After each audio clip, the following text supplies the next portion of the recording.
Jalkaväki on suurin aselaji. Siinä palvelevien miesten harteille sälytetään taistelukentän raskain vastuu.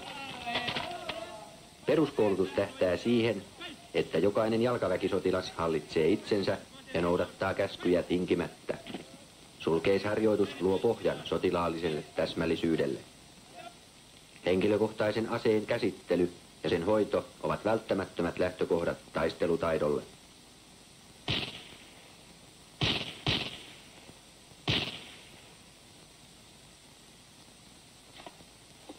Jalkaväkisotilas saattaa joutua kaksintaisteluun jopa panssarivaunun kanssa, joten sekä panssarimiinan että singon oikea käyttö on osattava.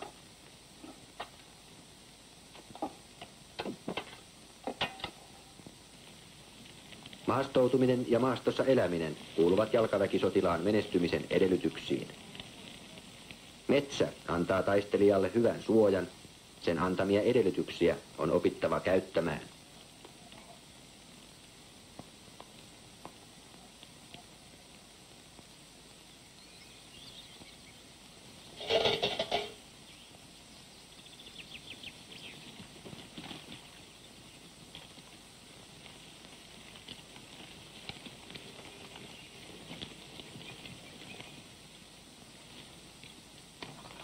Runsaan 2 kuukauden pituisen peruskoulutuskauden jälkeen tulee jokaisen sotilaan pystyä taistelemaan taistelijaparinsa kera sekä täyttämään paikkansa ryhmän osana.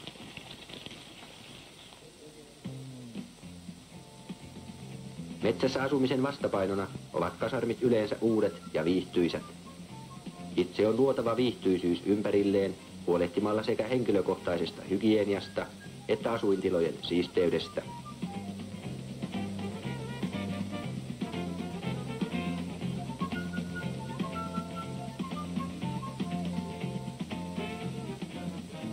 Vihreä kaulaliina on yhteinen tunnus kovan peruskoulutuksen saaneille taistelijoille.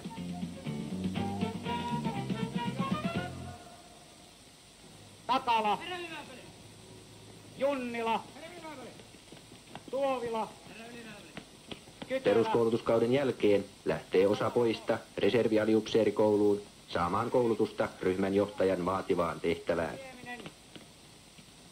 M.J. Salminen. Niille, jotka eivät mene reservialiupseerikouluun, alkaa erikoiskoulutuskausi, jolloin heitä koulutetaan mitä erilaisimpiin tehtäviin. Muun muassa raskassinko ja granaatinheitin vaativat ryhmäkohtaista harjoittelua ja sopeutumista yhteistoimintaan. Viestimiehiä koulutetaan hallitsemaan yhä monimutkaisempia laitteita.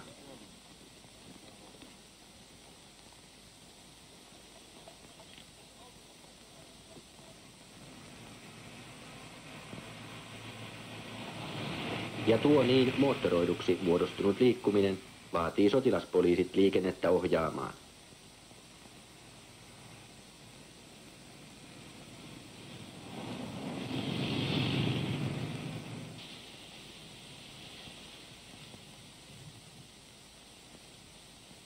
Ydintaisteluaineet ja niistä aiheutuva radioaktiivinen saaste ovat vakava uhka taistelujoukoille, joten erikoismiesten koulutus on välttämätöntä riittävän tarkkailun luomiseksi.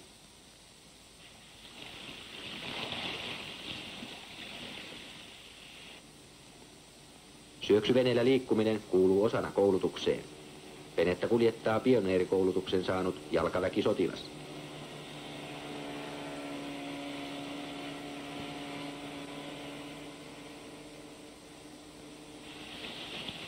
Ja jos ei venettä ole käytössä, mennään uimalla. Puku pitää miehen pinnalla, siitä nimitys pintauimari.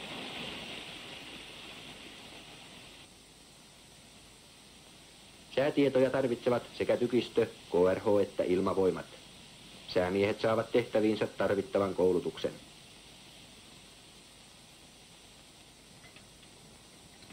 Lämpimän ruoan saanti joka paikassa on taattava. Niinpä jokaista pataljoonaa ja jokaista saapumiserää kohti koulutetaan omat keittäjät.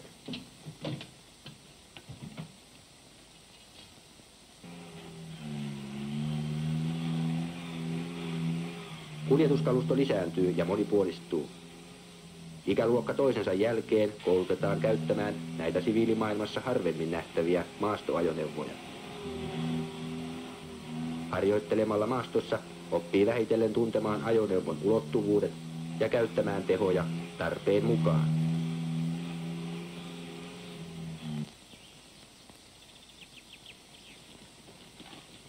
Taistelu ei suju ilman tappioita. Haavoittuneen ensiapu ja hoitoon toimittaminen ovat taistelukentän tärkeimpiä tehtäviä. Lääkintämiehet saavat pitkän ja perusteellisen koulutuksen.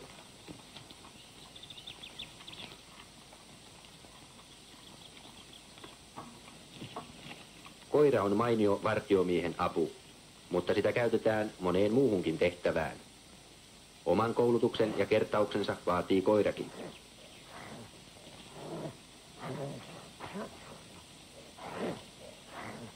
Tarkoituksena on hioa koiran ja miehen välistä yhteistyötä.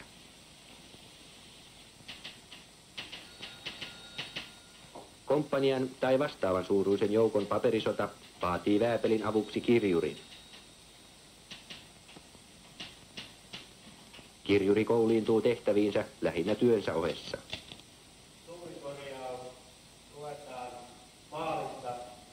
Reservialiupseerikoulussa opetetaan oppilaille ryhmän johtamisen perusteet sekä taktilliset taidot johtaa koulutushaaransa mukaista ryhmää taistelutilanteissa joukkueen osana.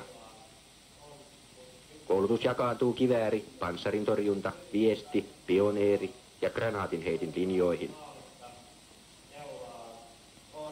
Delta P plus 40, delta I plus 40 ja tämä siirrätte korjausympyrään. Oppilas Naumanen, toimitte ensimmäisen ryhmän johtajana.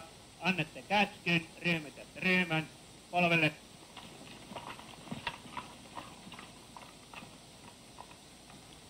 Pataljonan vahvuinen vihollinen hyökkää tien suunnasta. Ensimmäinen joukkue ryhmittyy puolustukseen tälle kumpareelle tukikohtaan Mänty. Konekivääri enemmän vasemmalle. Tulialueen vasen raja tuo kehikko, oikea raja tuo suuri koivu.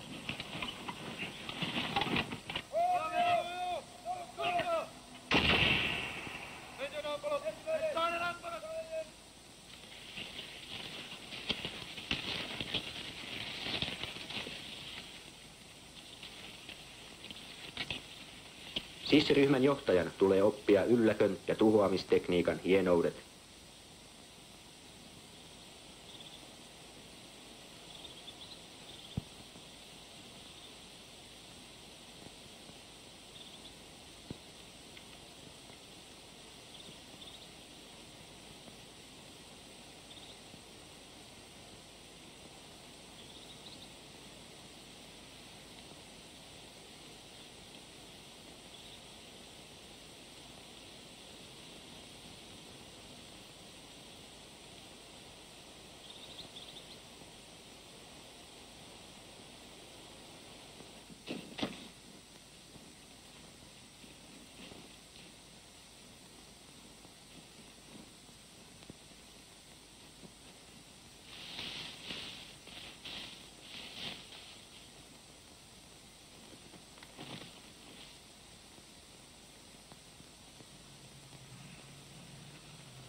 Onnistuneen tehtävän suorituksen jälkeen ilmoitetaan tulokset ylemmälle esikunnalle.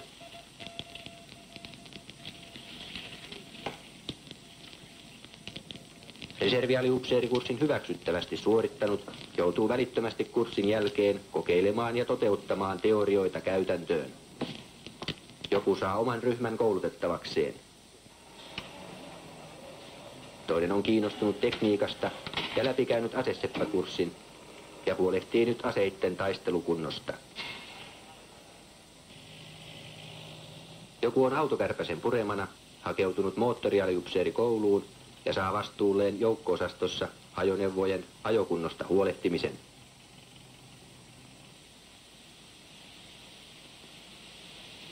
Talousaliupseerikoulun suorittanut vastaa taistelujoukkojen ravinnon riittävyydestä ja makuelämyksistä.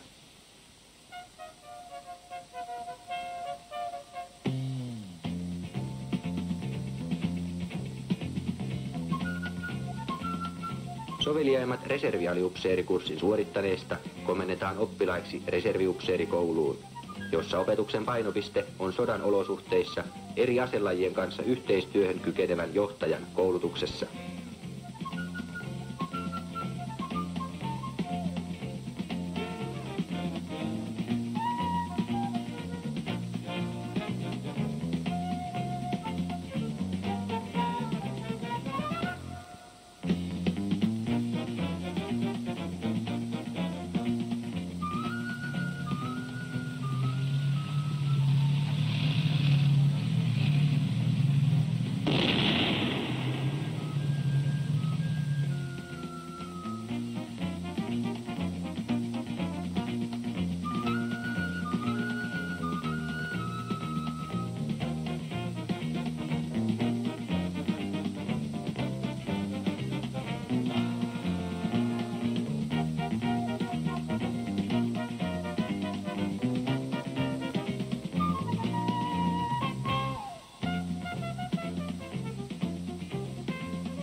Joukkoharjoituskaudesta muodostuu saapumiserän koulutuksellinen, syventävä ja yhteistoimintakausi.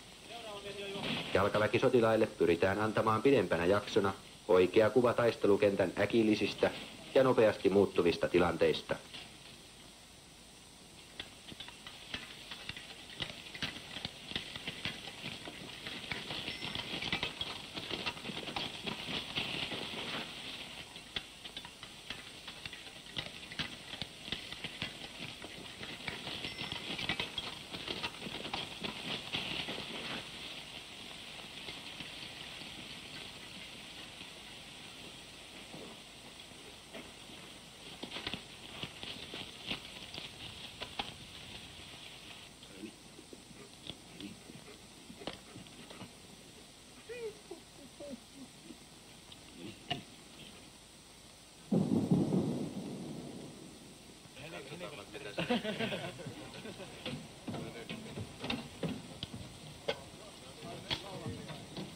Taistelujoukkojen muonituksessa saa taloushenkilöstö selkeän kuvan liikkuvan joukon muonituksen vaikeuksista. Mikä on toisen joukkueen tehtävä? Toisen joukkueen tehtävä on tuhota kohtaamansa vihollinen hyökkäämällä komppanian ryhmityksessä äärimmäisen oikealla. Hyvä. Oliko jollain jotain kysyttävää? Toimikaa! Perustaistelun tähtäin aseta. Pojat johtavat poikia. Ryhmänjohtajan vastuu on suuri. Hän huolehtii miestensä kaikinpuolisesta taistelukunnosta ja niinpä vastuullinen johtaja suorittaa tarkastukset henkilökohtaisesti.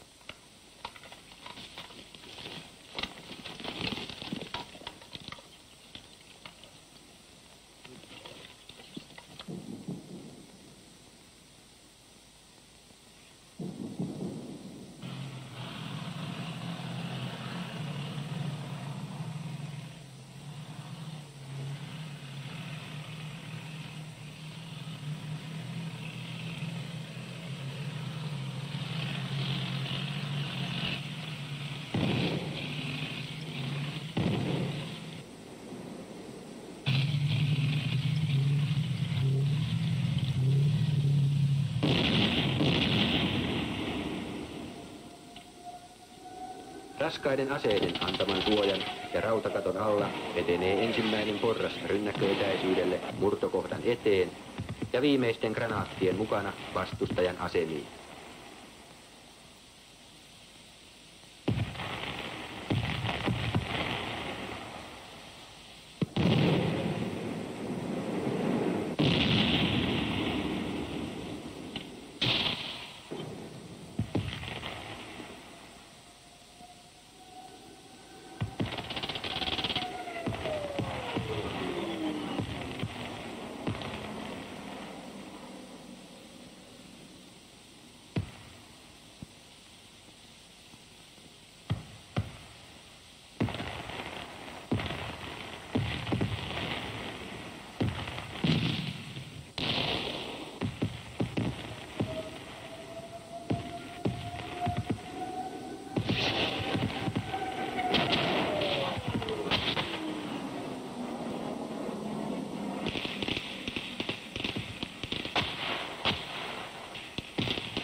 Jalkaväkisotilaaseen luotetaan.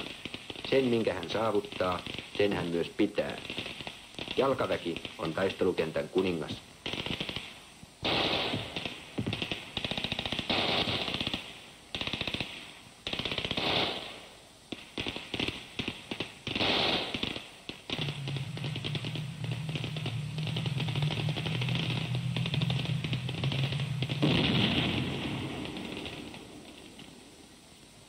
Huomio katso oikeaan. Päin!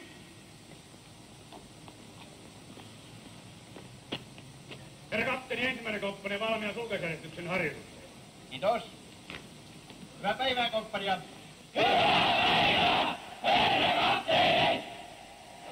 Katsitiin! Ei! Olalle! Piet! Kääns oikeaan! Ei! Kuntotalon aukio tahdissa. Äis!